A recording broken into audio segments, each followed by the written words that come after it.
be able to hear you. Welcome, everybody. Good evening. I hope you can all hear me. My name is Elizabeth McClellan. I'm president and founder of Partners for World Health, and we want to welcome you to our beginning of our Global Health Education Series for 2021.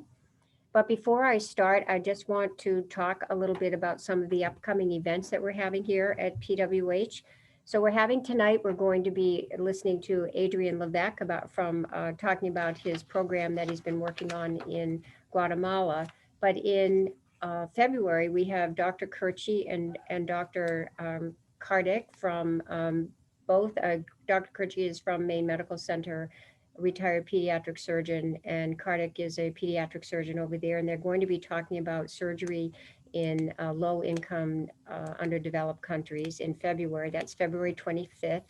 And then on March 25th, we're moving to India, and Dr. Mahadevan, radiation oncologist, will be speaking with his colleague who's a surgical oncologist who started an oncology surgical center in Chennai in India, and they'll be presenting about cancer care in that part of the world. Also in March, we are going to celebrate International Women's Day on March 8th, and we are going to have a panel, 2 hours, 6 to 8 o'clock on March 8th, with 3 women that are involved in different countries in Africa. More information on this will be coming to everybody, but the title is Empowered Women That Are Helping to Empower Women Throughout Our World. And it will be a panel discussion, introductions of these 3 great women that are doing great things, and then the panel discussion. Also, we want to remind everybody about our art auction. We are hosting a virtual art auction the first week in May, and there'll be more information coming about that. But if anyone's out there that is an artist or knows of artists that might be interested in sharing or donating a piece of artwork to us, we would really appreciate that. Please have them give us a call at the office or call me directly. We also have in first week in March, we are going to have a informational session on the PWH Medical Mission Program. Unfortunately, we have had to cancel our medical missions for January, February, March, and April because of COVID. However, our program is still on, and if you're interested in seeing where we're going for the balance of the year, you can find out about that on our website under medical missions. But that evening, which we will let everybody know, it'll be open to the public, and we're going to talk about the different countries where we provide medical missions, and also the different projects that we do in those specific countries, like primary care or surgery or Project 10,000. And that will give everyone some information about what our program is all about, and then how you apply and become involved in it.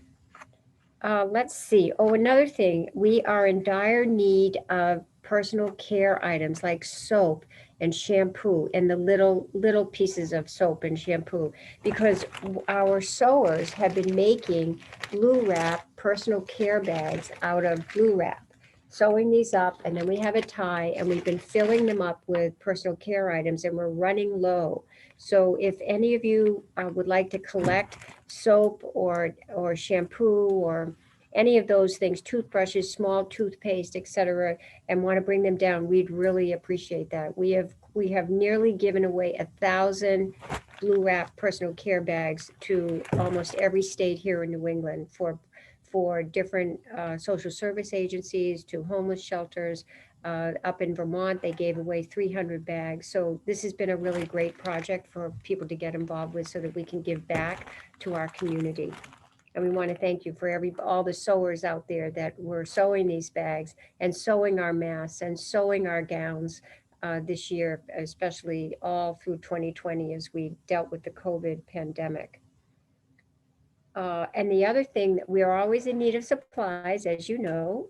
Doctors' stools are right up there on the top of the list these days, and defibrillators. So if you happen to be working in a hospital, or you know anyone that has some biomedical equipment that they might be moving on, remember to have them give us a call first before they decide to take it to the landfill. We definitely don't want it to end up in the landfill. So we are going to start our presentation shortly, but a few bits of information at the end. If you are all still with us, we also have door prizes. This is one of them. This is a basket from Bangladesh. We have a vase from Peru right here, and we also have a leather-bound journal as well. So all of your names will be put in a hat or in a basket here. Here's our basket. This basket is originally from Saudi Arabia, made by the women, made by the Bedouins. And your name will be in here, and we'll draw names for those 3 presents at the end of the presentation. And then we'll either mail it to you if you live far away, or you can come in and swing by and come in and pick it up. And that way we get to see you, which is really great. And did I have anything else? No, I think that's it. Questions. Questions. Questions. Oh, yes. If you would like to ask questions during this program, you can go to the Q&A bar, which is at the bottom, or it's on your screen, and you can type in your question, and then we will answer all of your questions at the end of the program when Dr. Levesque finishes. And if you have any questions right now, you can let me know and I can answer those, but hopefully you won't for the time being. We have 29 people on this call, which is great, and maybe a few more will be joining us. We had 45 people that signed up. We started this program back in September, and we did it for September, October, November, and then we're going to do it now January, February, March, April, and May. And then we'll start it up again in September of 2021. So, Dr. Levesque, you may turn on your screen, please. Okay. All right. Hi, Dr. Levesque. So I'm going to introduce you to everyone on our program that's listening in. This is Adrian Levesque, who is a doctor of dental surgery, graduated from Assumption College in 1960, and he went on to Georgetown University School of Dentistry and finished in 64. And he's been practicing now in Nashua until he retired. He went on a trip to Guatemala back in 2015. And then he helped to start an NGO down there to support midwives. And they received a global grant from the Rotary Foundation, which is dedicated to improving the training and the skills of the midwives by using supplies that are donated from organizations here in this country, as well as from Partners for World Health. So it helps to teach women to grow their own vegetables and medicinal herbs. And over the 2-year period, these midwives have successfully delivered over 900 babies and really started to impact hundreds of lives. So we welcome you here this evening, Dr. Levesque, and please share your screen and we will look forward to hearing from you. All right. Thank you. All Now, right. can you get out of it, Zoe? Mute. Okay. Slideshow. Okay. Can you see me? How is everything? I can see you. I can't see your screen. You can't see my screen. No. Okay. All right. So how are we going to do that? Click the share screen button at the bottom. I did. Yeah. Did you click PowerPoint? I'm clicking desktop number 1 Okay, and share. there we go. Okay. And now you see me. Yes. Okay. Gotta get his All right. So let's get the slideshow started. Well, hello, everyone. This story, like Elizabeth said, began 6 years ago in March of 2015. My wife, Jane, and I planned a trip to the Caribbean.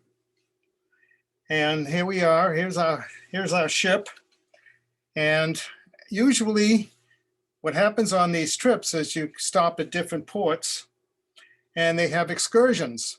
And one of the ports was in Guatemala, specifically Puerto Barrios. Now, here is a picture of Guatemala in Central America, and here's a Caribbean on the right, and the Port Barrios is just about here. You probably can see my screen. The story behind this Mayan village. That's what it was called. Visit a Mayan village. It started at 8 o'clock in the morning and it ended at 6 o'clock at night. And it was called Actenement. And in the Quiche Mayan language, that means new village. And what happened back in 1992, a Rotarian from South Florida who had a, what they call an interior design landscape business, hired a number of Guatemalan workers. And what was happening is his Guatemalan workers were sending their earnings home. And he was curious. He visited Guatemala to see for himself why they were doing that. And there he found that 5% of indigenous girls, those are the Mayan girls, and 10% of the boys finish high school. Many girls give birth at age 14 and younger. People live on $1 a day. That's $1 US a day. So he decided to leave South Florida. He sold his business and moved to Puerto Barrios in Guatemala, on the east coast of Guatemala, where he started a Rotary Club. And he started a Rotary Club for one reason, was to try to get money to do something for these people, for these youngsters at 14 who have nothing but their future is just going to be poverty. He wanted to start a trade school where they could learn how to do a skill and then go back to their villages and either start a business, but have a worthwhile future. Now the school starts at, it's a 4-year program, and they take kids from 14 to 20. It costs $365 a year per student. And you can sign up and by, sponsoring one student per year if you like. But right now they have 854 students. They have a hospital that services 10,000 people a year. And when they graduate, they have a trade. Thus, they avoid poverty. So this is a close-up of Puerto Barrios. And the ship came in and docked here. And at 8 o'clock, we got into these small boats, motorboats, went out onto the ocean. And here's a close-up of the entrance to the river called Rio Dulce. And this is Livingston. It's a little town right at the entrance. So we traveled for an hour and a half from Puerto Barrios. We entered the river, which is a very tumultuous type of river. And we ended up following a smaller river to this landing. And this is what the river looks like the whole way. We saw a lot of poverty. We saw little kids sitting on the edge of the water like this. We saw houses that looked like this. There was so much poverty, it was unbelievable. Now we ended up at the Actenement village. We were asked before we left to bring school supplies. So we did. We brought 15 pounds of school supplies. They gave us a list of what to get. And these are the guides that took us around. Now we're in a restaurant now. They are training the kids here how to run a restaurant. The next step was to climb this hill, which was not really that steep, really, to the classrooms. And this is what a classroom looks like, right in the jungle. Inside, we found a bunch of kids, and they look healthy. They looked happy. Completely different to what we'd seen on the river. And here they are, they don't have books. They write their own books. One of the secrets was this series of water filters that Rotary provides. Water for the World. It's a project that Rotarians contribute to. And we teach people how to use these filters, how to clean them. And then we give them a filter and we have them use in the village. And then we give them extra ones and we teach them how to use them. So you can see the kids look very healthy. We got a chance to meet some of the teachers, and we went to the next classroom and in the next classroom, and here the students were constructing their own classrooms. Now, Rotarians go there 2 and 3 times a year, work details, and they help construct things and help with the sewerage and everything that goes on with one of these things. So Act Tenement has their own music, and this is the restaurant, and we're about to have a meal. And now they're preparing the food for us. And it didn't look too appetizing, but they did have beer. So I had the beer. It was tough eating a fish with the fish was looking right at you. But, we managed fine. And here are the boats that took us back. An hour and a half ride, which was kind of bumpy ride once we get on the ocean. And on the way back, I took a bunch of pictures. And when I got back home, when I got back to the ship that night, I had my computer with me and I started looking at my pictures. And I happened to notice this little kid over in the middle here at the door. And I got a closer look. And that little kid, from that day on, has affected my life, completely changed me. I often wondered, what was the future for this youngster? I don't even know if it was a boy or girl, but I do notice there was a little truck there, so I assume it's a boy. So we got home. We had a speaker who spoke on Guatemala in my absence. And this is Dr. Jeff Sullender, who's a PhD in nutrition. He visited Guatemala for over 5 years, 2 and 3 times a year, to teach at a midwife school. And these are his slides. He showed pictures of how beautiful the country was. And there he is giving a talk on toxins in food. And he made at least 15 trips on his own to teach there at this school located in Guatemala City. It's called Corazon del Agua, the heart of the Corazon del Agua, the heart of water. I don't understand it any more than a lot of people do, but this is basically Jeff, who got to know quite a few people in Guatemala. And here he is posing for a picture of the class along with the teachers and the students. And one of his slides, he says, Guatemala is one of the most dangerous countries in Central America to give birth, particularly among the indigenous populations, the Maya, who make up the majority of the country. 15 million people, 80% live on less than $2 a day. 33 volcanoes, and most are active. 25 languages. Now these are not Mayan dialects. These are individual languages. 24 individual languages. And I often wondered, why is that? Because there are large distances between villages, poor roads. Hundreds of years ago, these villages, you could only visit them by walking. There was no way there were no trucks and no roads. The country is a rich Mayan culture, deep with ancestral traditions, and it's a 2-hour flight from Miami.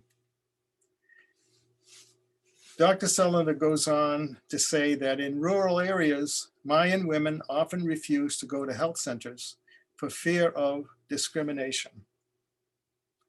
A Mayan woman, he said, experiencing a complicated birth who doesn't speak Spanish and manages to get to a hospital in rural regions of Guatemala will be left to bleed out and die. Well, that was tough to swallow.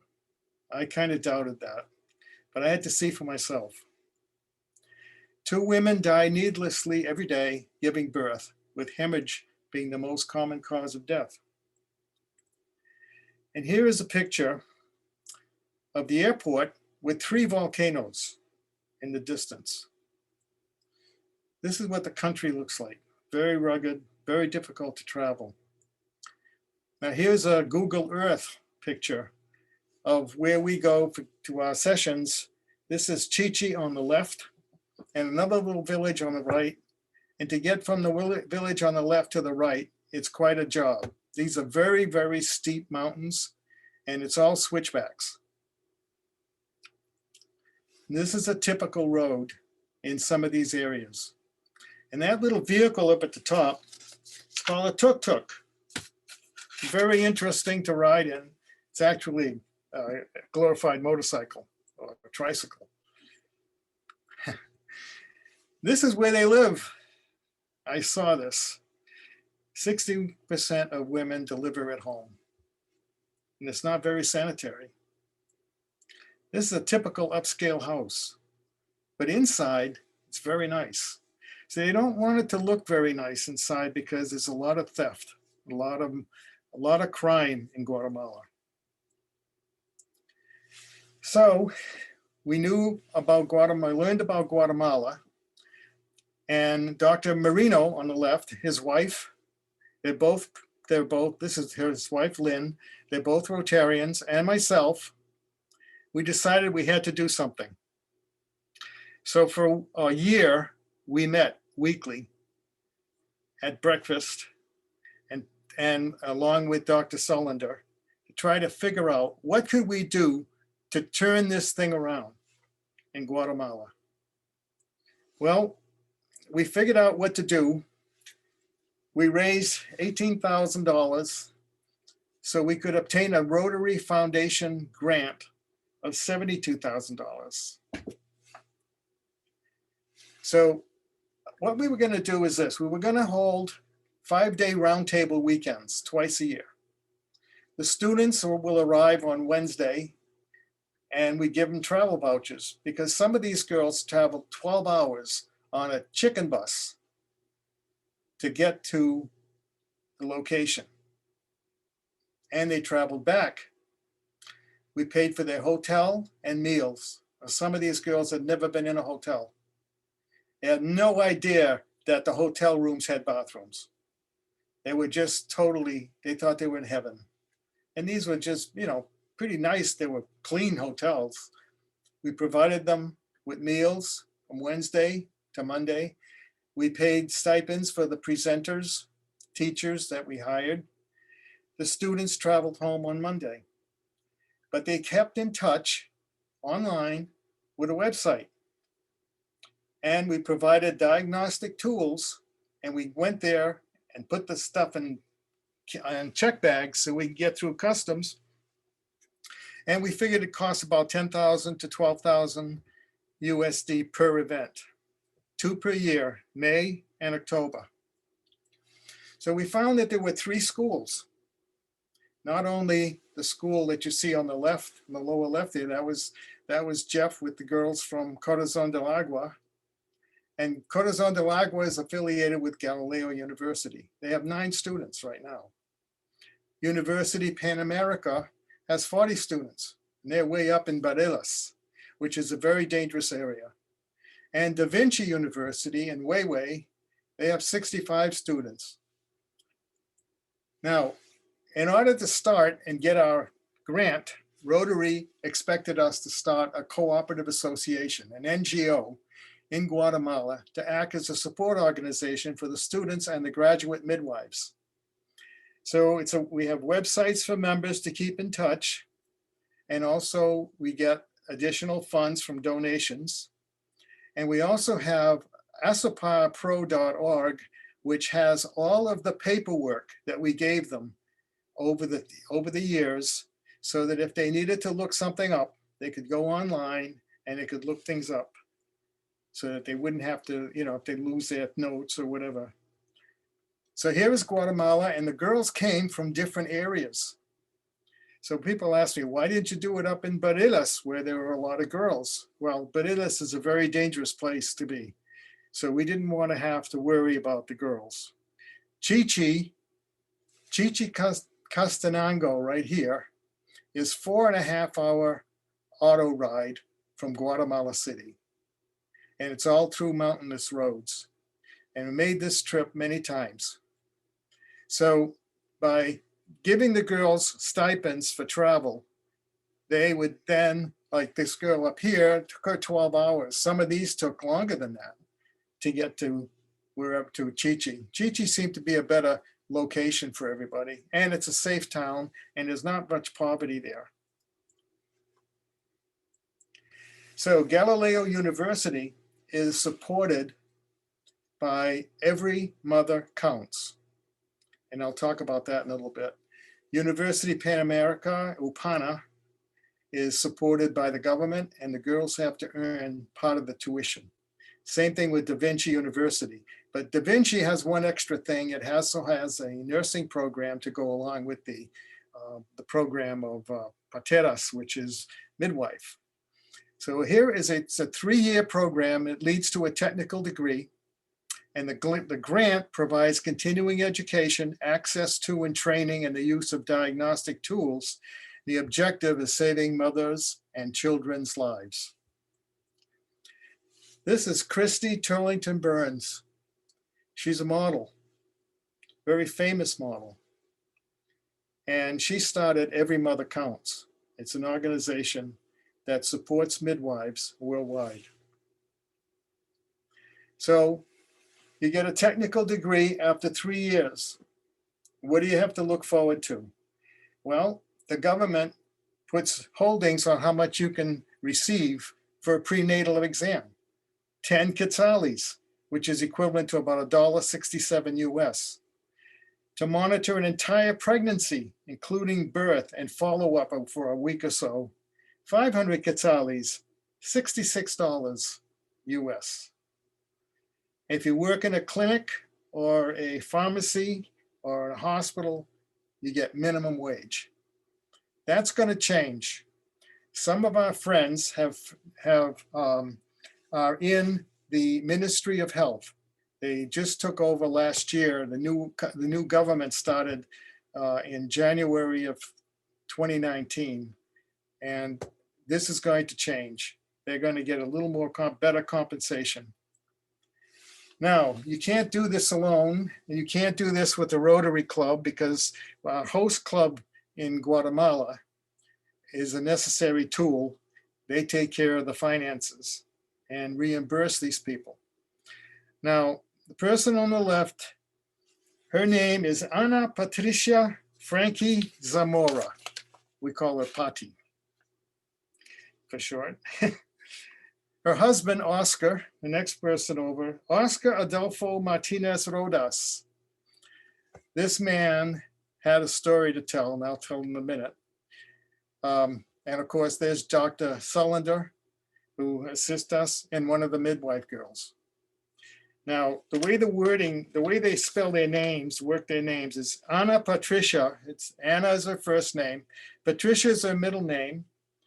Frankie is her father's name. Okay, and Zamora is her mother's name.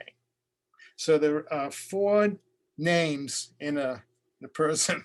So it gets a little confusing. Oscar, I asked Oscar when we first started, why are you guys, they're not Mayan, either one of them are Mayan, why are you so involved with the midwives? And the Mayans specifically. He told me that 10 years ago, Patty was diagnosed with stage 4 breast cancer, and they gave her a few months to live. They tried chemo, but she got very sick and gave up on the chemo. And she heard about a Mayan priestess who does miracle things, and she figured, why not? So she visited this Mayan priestess, and with medicinal herbs and whatever they've been doing for centuries, she started to feel better. And 6 months later, she went back to the doctor, and she was in complete remission. Now, Oscar says he had his doubts, but he doesn't have his doubts anymore. Now, I met this priestess. She's 4 feet tall, and she has an aura of her that sends a chill up your spine when you meet her. So I don't know what her powers are or what she does or what the midwife, what the Mayan culture does. But people from all over the world come and seek her out. And she's had a lot of success. So what are we bringing them? Well, we decided to bring stethoscopes at first and blood pressure cuffs. A stethoscope costs $90 in Guatemala, $90 US. And these girls can't even afford anything. So to get a stethoscope, that's really something. Suture kits, hemoglobin meters to measure for anemia, baby Dopplers, which are ultrasound machines, glucose meters, urinalysis test strips when you're out in those villages and you have nothing else. And one of the big hits, Partners for World Health birthing kits. Let me tell you, those things were so handy. Infant ambu bags, finger pulse oximeters, CPR training set, an abdominal palpation model that I'll show in a few minutes, and training. And we let them practice on each other.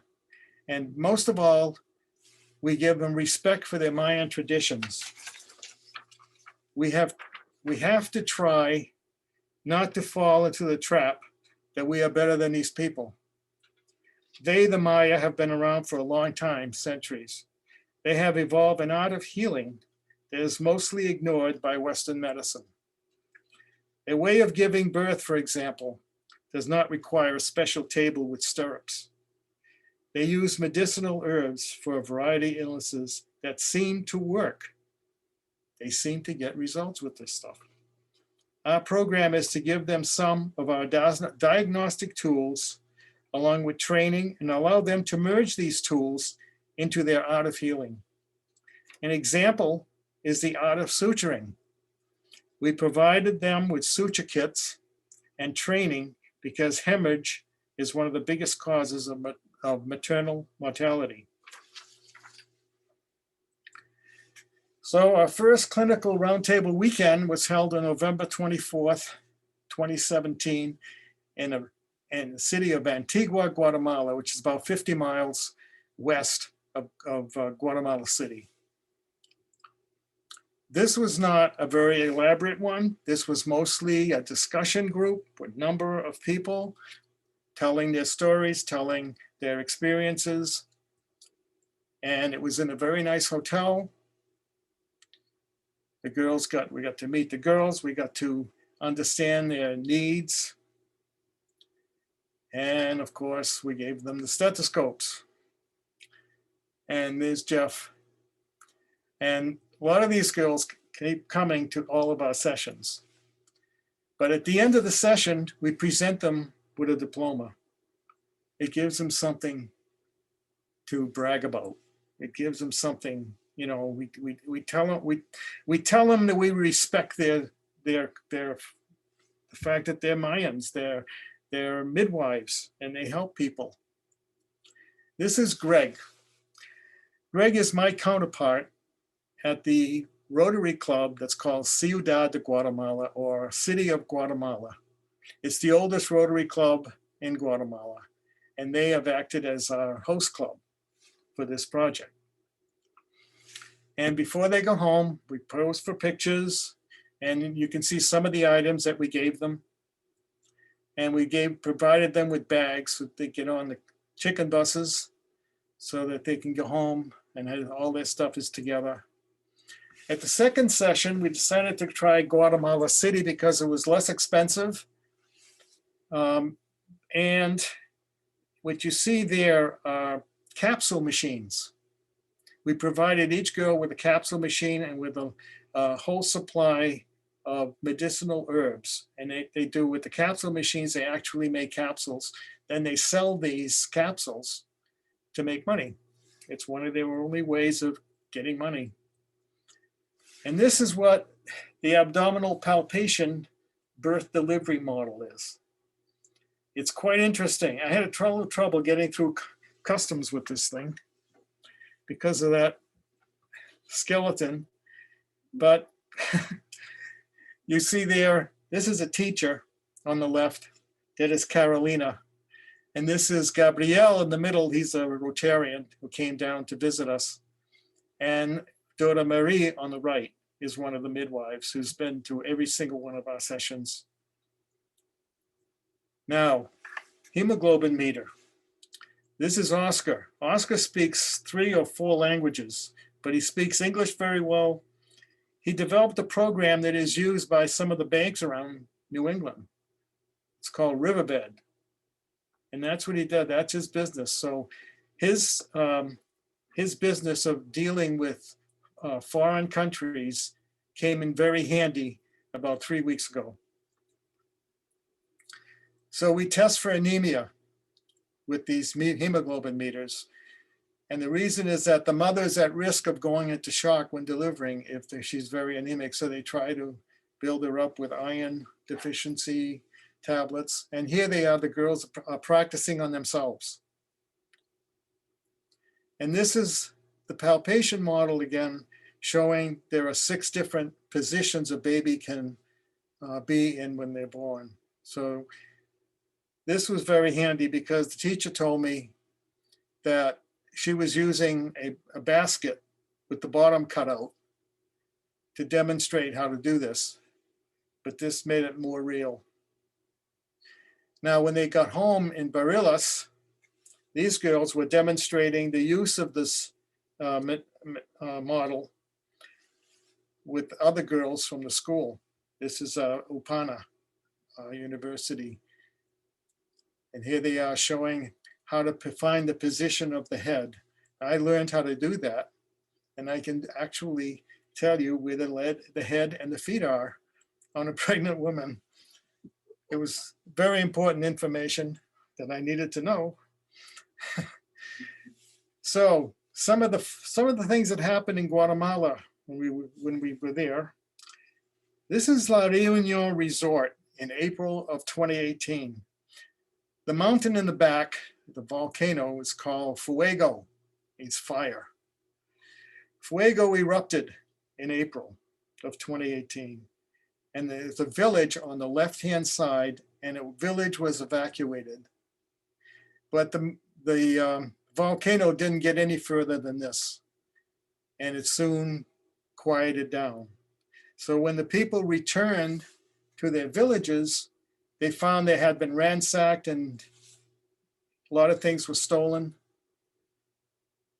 So I was there in May of 2018.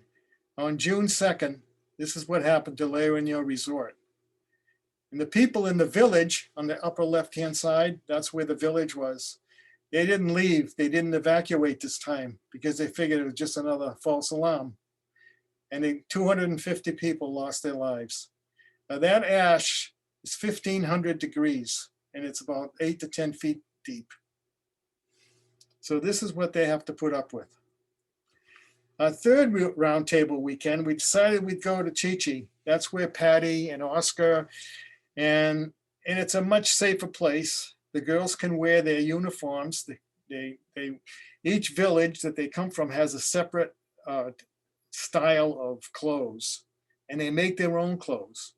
But when they were in Guatemala City for the second event, what happened there was we had to dress them up as Americans with jeans with holes in them. So they would not be singled out as Mayan because the discrimination is very, very bad there. So that was in October of 2018. And this is our venue. The pink building is a very nice building, very clean. And right across the street was the caterer. So we had it was very nice. And you can see the houses aren't too bad from the houses I showed you before. So it's more like a middle class community there. Very nice. I never felt in danger, even at night.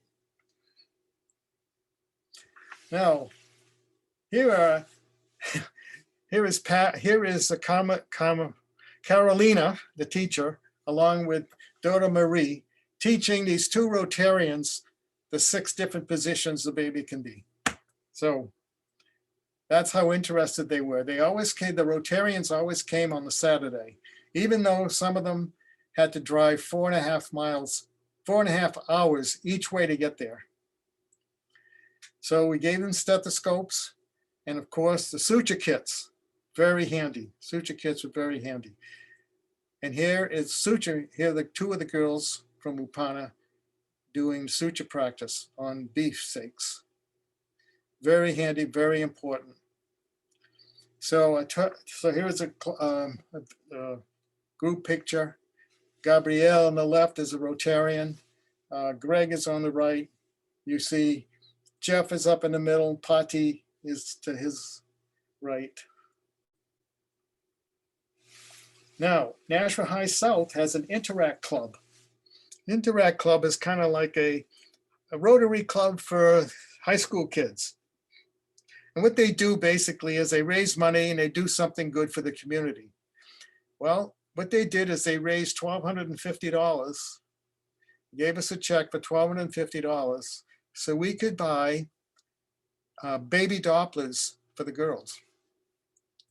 And here are the girls with their baby Dopplers and a group picture. Pati's up on the left there, myself, Ernie Marino came with me, and this doctor who's a chiropractor, and a few of the girls.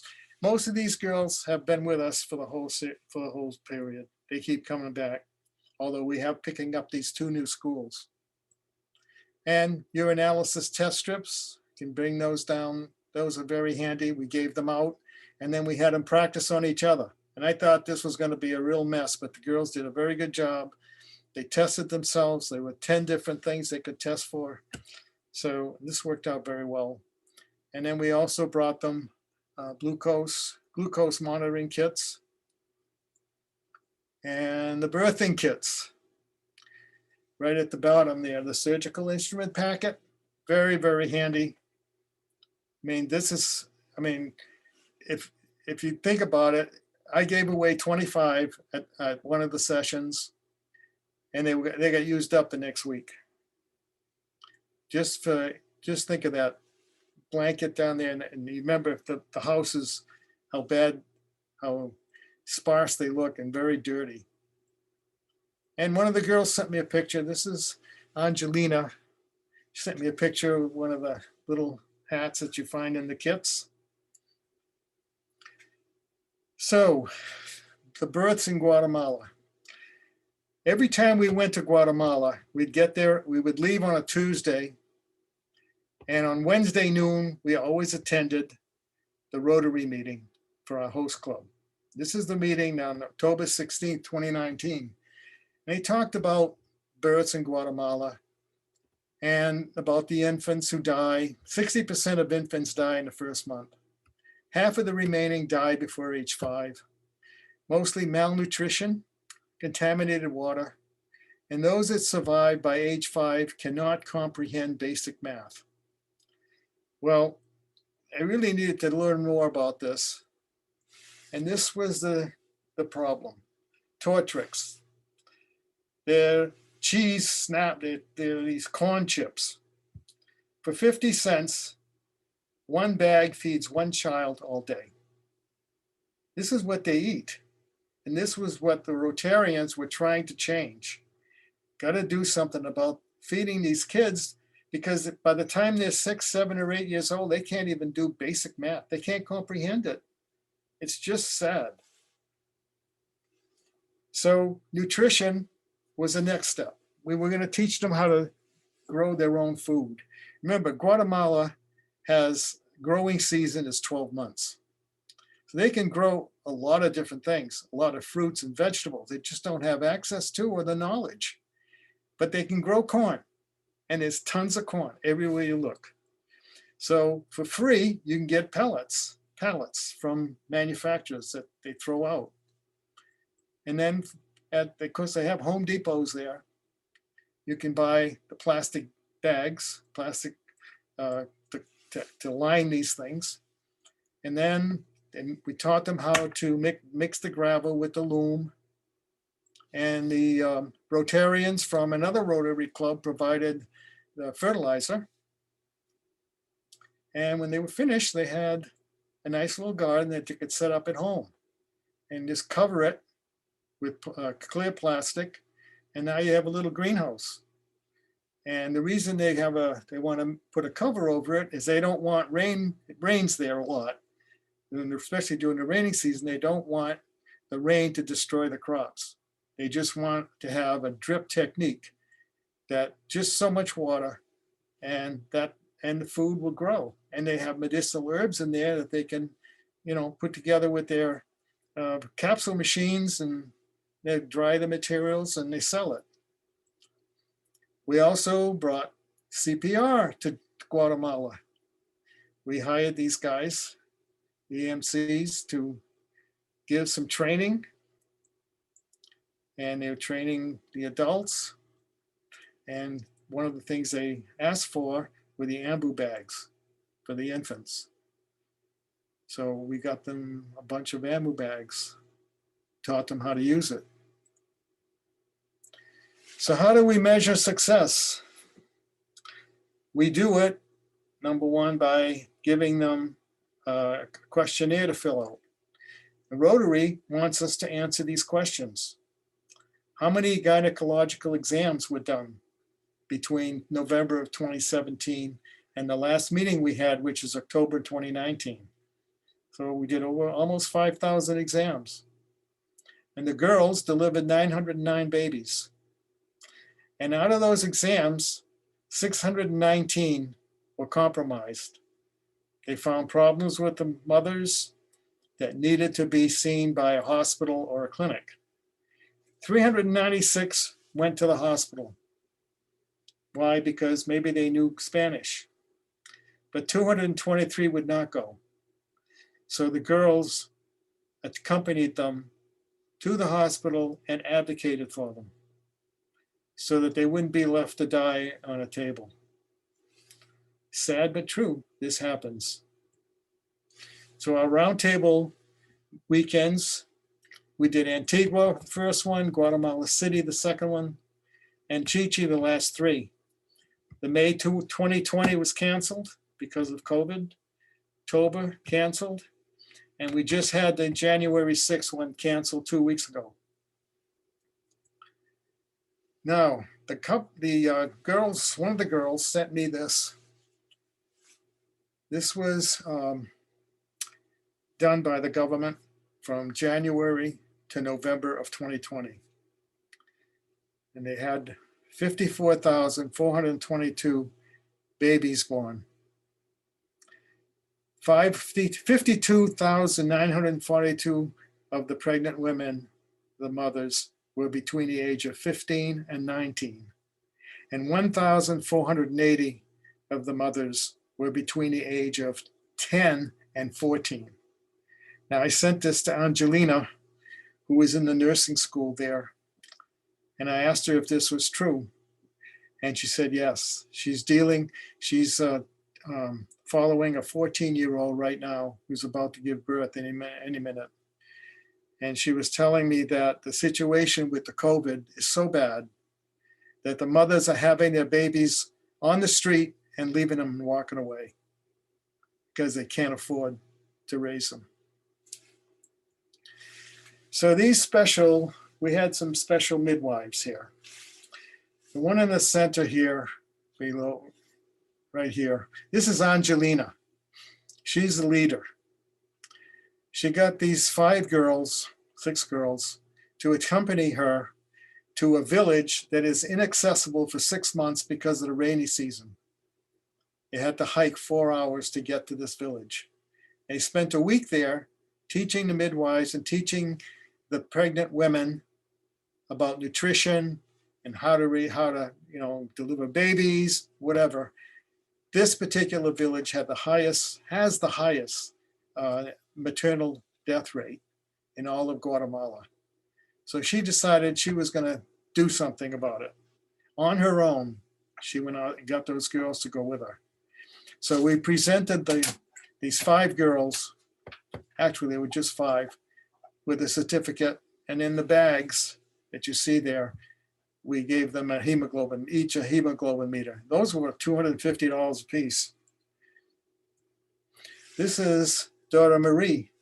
She get lectures to midwives and to pregnant women all the time. This is Angelina. She works in a pharmacy now. She gets minimum wage. This is Angelina a few years ago, teaching after coming to some of our sessions. And here's another girl teaching. Now, these girls are very interesting. You know, I had my computer with me, and my wife and I had just got back from Iceland. And I was just kind of looking at the pictures.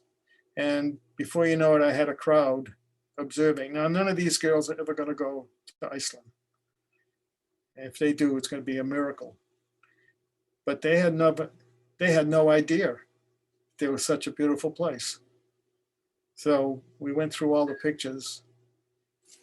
I'll tell you, these girls are very dedicated, and we're always posing with pictures.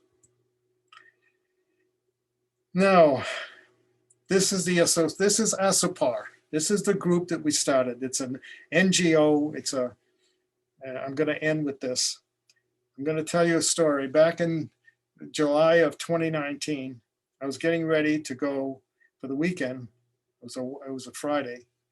I was just about to get in the car, and my phone pinged, and I looked, and it was a long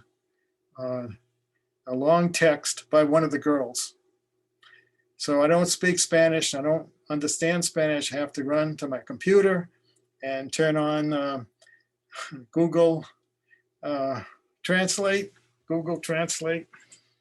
found out that this girl, this young midwife, was trying to save this baby's life. She had been up all night with the kid. Kid had a very high fever, and she had no place to go. She didn't know where there was a pharmacy, and she had no access to anything and no help. And she was afraid she was going to lose the baby. And she contacted me. She didn't contact Patty. She contacted me. Why? I don't know. So I started a text with WhatsApp. I contacted Patty, and I didn't hear any more. So Saturday, Sunday, Monday, I worried about this kid. You know, what happened? So Monday, I got this picture. It said, La bébé está bien. She's recuperated. Well, I needed to find out what happened. Patty said she contacted two of the girls that were in a village nearby who had access to antibiotics. They were trained on how to administer antibiotics in our sessions. We had pharmaceutical representatives from different companies that gave talks and gave the physiology behind some of these medicines. And this kid survived. And so that's what this little kid started back in 2015. And I thank you for listening.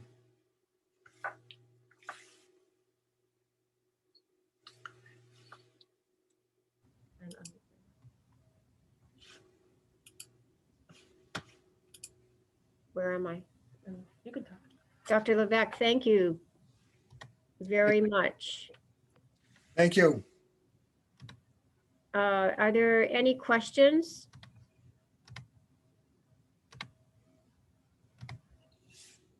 Some chat here. So actually, I have a question. Okay. Yeah, when you were talking about the pregnant girls, the ones from 10 to 15 and then 15 to 19, I think. So why are they, is this from incest or rape? Well, I don't know. This actually, most of the time of this study was done during the COVID, because it was from January to November. So most of the time it was doing that, but I don't know. There's an awful lot of stuff going on there that we have no control over. Right. It would be interesting to have them ask those questions too. I'm sure they probably did, but maybe they just didn't report it. I didn't, when I saw 10 to 14, I have a granddaughter who's 10, and I just can't imagine her having a baby, 10 years old.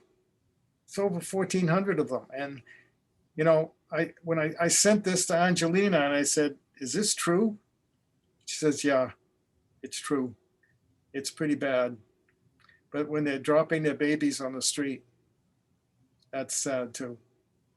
Well, I think that a topic for conversation is that we run Project 10,000, which is interviewing pregnant women and providing education and training for them on the complications of pregnancy. And when we were in Uganda in January of 2020, we were going through our interview process with our form, and we found this young girl who was about 15 who was pregnant. She was about 8 months pregnant. And the person that interviewed her didn't, took the age down. And when I finally saw the paper, I said, where is this girl? And she hadn't left yet, which was good. And to explore more with the story, found out that she had been raped by an uncle.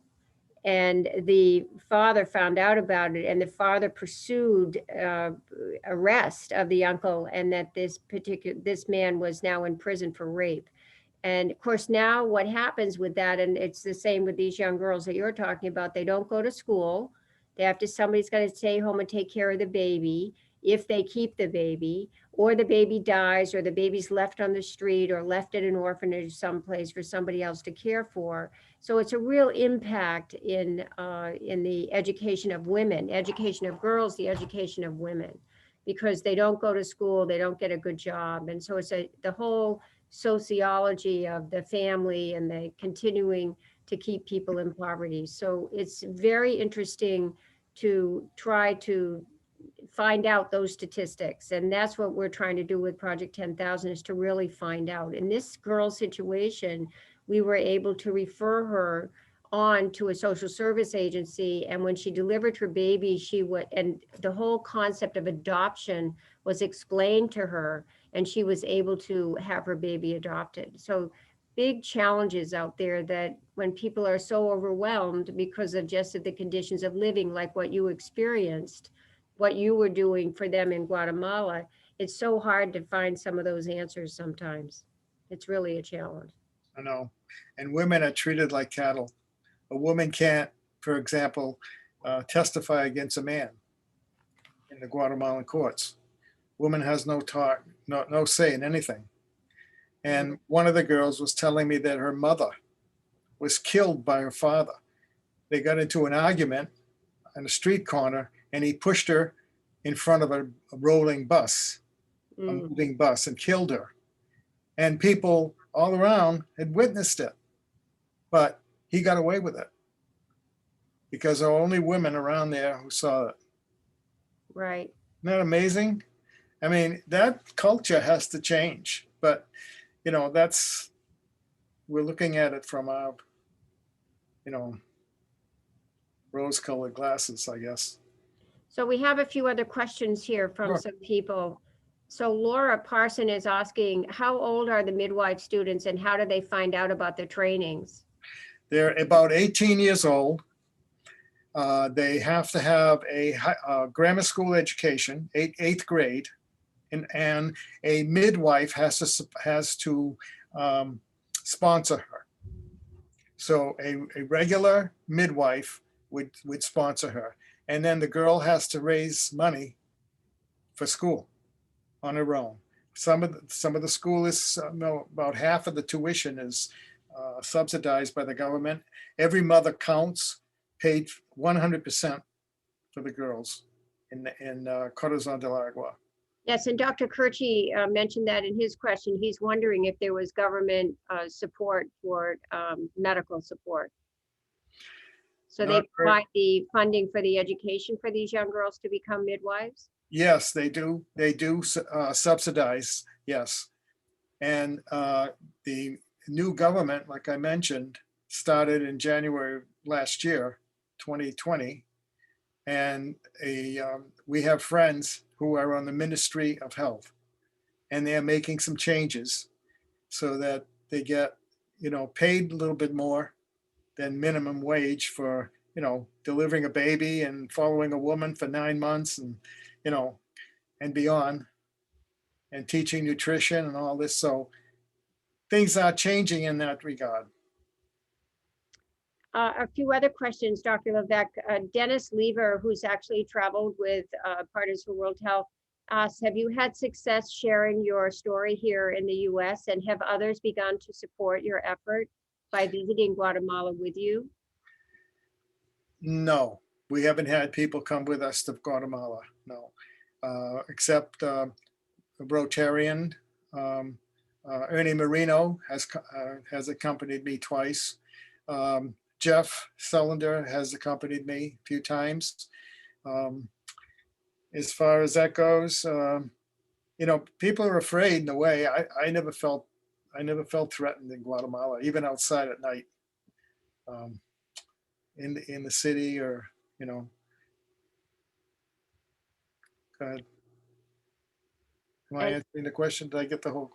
Yeah, and have you had success sharing your story elsewhere in the United Oh, States? yes, I give this talk. I've given this talk about 20 times now to different Rotary clubs. Yeah. I have maybe 30 slides.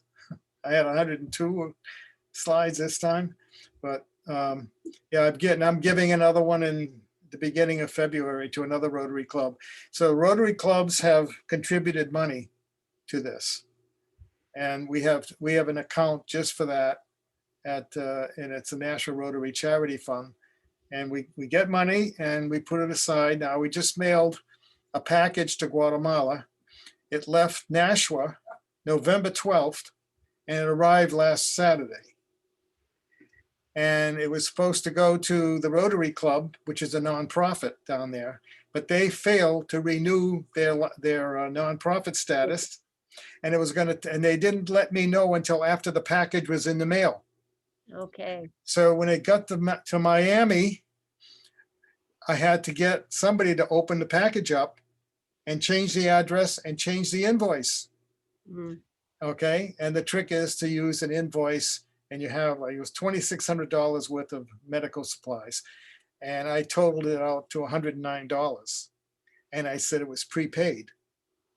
So good thing we had Oscar, who is chairman of an independent nonprofit in Guatemala City. All right, knew the man in Florida. I mean, in Miami, who ran the company where the package went to. Mhm. It's a transfer area, and he knew them personally. And he opened the package, changed the invoice, and it went on to Guatemala, and we had to pay, I think it was close to 28% of $109. Well, we're glad that you were able to get it there. So Dr. Kirchi has another question. Is there any national health insurance in Guatemala? Good question. I don't know. They don't charge for going to the hospital. It's all it's like Canada. It's not, you don't, The unless you, government is paying for providing the services for free. Yeah, but I mean, you still have to, in other words, if you wanted to have something that was done that was, not a surgical thing, necessary thing, you would have to pay for it yourself. Right. So But- Cassidy Rollins is asking, does the Mayan culture and practices change the way laboring and birthing is experienced rather than here in the United States? Yes, Yes, even with a placenta. yeah. For example, they don't throw away the placenta. I had pictures I didn't show today because they were too gross, really, to some people. Graphic. But they take the placenta and chop it up in little pieces, and they put it in a drying machine, and they run it all night, and then it comes out, they grind it down, put it in capsules. Mhm. And I asked the girls, I asked, well, ask Patty, she says, we don't have any postpartum depression here. Now, whether that's the cause, whether that's what but they don't throw anything away. Well, we need to get better at that here, not necessarily grinding down the placenta, but we're trying to recycle and reuse and reprocess things and save. You know, we need to think before you throw things away. Yeah. And Lois has, let's see, we have, hold on, we have a few more questions here. What do you do if you need a C-section? What happens if one of these women needs a C-section? If you need a C-section and you cannot speak Spanish, you're out of luck. Unless you can find someone who can speak Spanish and your native language, which there are 24. But And if one of these girls, one of these midwives runs into a complication and they know this woman's going to die if they don't have a C-section, what happens? Do they They provide take the them- transportation to the hospital? They do. They take them to the hospital, and in many cases, it's in the back of a pickup truck. Right. So in other words, they make an effort to get someone to the hospital and Oh, then the hospital absolutely. would do the surgery. Absolutely, yeah. When they use those devices we gave them and they see a problem, the first thing they do is refer out to a hospital. And if the woman won't go to the hospital, they will accompany them. Okay. Yeah. Well, The that's discrimination is very, very high there. right. We also have a question from Lois Lefevre. Do you give this presentation to other Rotary clubs, which you did answer in New England? And then she's just commenting, kudos to you for all you've done for these women and children. You're one of God's angels. Thank So you. we want to thank you very much for your time here this evening and your presentation. And and those kits Oh, the came birthday. in very handy. And they use them. And That's they send great. me pictures of them with the little hats. Yeah, Well, we're glad to provide them. If people that are on, if Partners for World Health makes birthing kits that we make out of all of the items that are donated that come in our medical supplies, and they were designed by a labor and delivery nurse. So it's basically everything that you need for a normal delivery. yes, And so which means that we give those in our travels to pregnant women so they can take them to the midwife when they go into labor, and they don't have to pay for things. They don't have to go out and buy the sterile gloves or buy the suture or buy the scissors or buy the cord clamp, that type of thing, which right. in many instances happens in very underdeveloped countries in our world. Yeah. So any other comments, Dr. Levesque, or anyone else? Thank Well, you we for wanna- having me. Thank you for having me. Well, you're very welcome. And thank you for presenting for us this evening. There'll be a little surprise arriving in the mail for you as a thank you. Oh, Since wonderful. We ordinarily would give it to you here, but you're not. Yeah, So, I know. You know, life changes here in the COVID times. Right, right. So we do have our 3 prizes tonight, our 3 door prizes. So we're going to, Zoe and I are here. Zoe is our volunteer coordinator. Hi, everyone. Thank you guys for joining us tonight. Yes. And we are going to pull a name out of the hat. Zoe, please pull one. There you go. Pull a name out of the Saudi Arabian basket. And this one goes to Neil Levesque. This is a basket that was, Gosh, is Neil your son? yeah, Yes, Oh, okay. Kristen's brother. Kristen's Kristen's brother. brother. So Kristen Levesque is also on our member of our board of directors here. Right. That's right, yeah. So we will make sure that your son, via your daughter, receives his prize tonight. Right. Okay, next one is, this is a little vase from Peru. Goes to Tina Brown. Tina Brown, are you still with us, Tina? If you're here, Tina, you can just type in the chat. If you're here, Tina, can you type in the chat?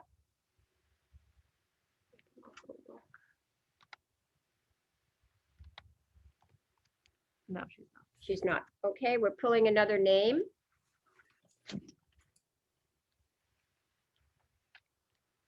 This is for Tara Vogel. Oh, It's Kristen's how about sister. that? It's Kristen's sister. Kristen's sister. Family affair tonight. Oh. Okay, Tara Vogel is Kristen's sister. So Kristen will be picking that up too. And then we have one more thing. This wasn't rigged. Look, we really promise you. This was rigged, yeah. And this one is Mary Berg. Mary Berg. And Mary is here. So Mary, this is a journal, leather-bound journal, and you can swing by and pick it up anytime. It'll be in Zoe's office. So we want to thank everyone here this evening for coming and participating and listening. And to remind everyone that we will have, our next one will be February 25th to talk about surgical interventions in underdeveloped countries in Africa. And then we'll have another, then International Women's Day is coming up on March 8th. So if anyone has any interest or knows of other people that are interested in volunteering here at Partners for World Health, we run our orientations 3 to 4 times a month through Zoom at the moment, and some in person on Saturdays. If we have 3 or 4 people coming in as a group, we'd be happy to welcome you, because we have a lot to do around here. We need to generate 2,000 boxes every month in order to keep up with shipping 2 containers a month out of here. And that's what we're doing. We're going for it. So we shall thank you for coming, and we look forward to staying in touch. Thank you very much. Bye. Good night. Bye-bye. Bye.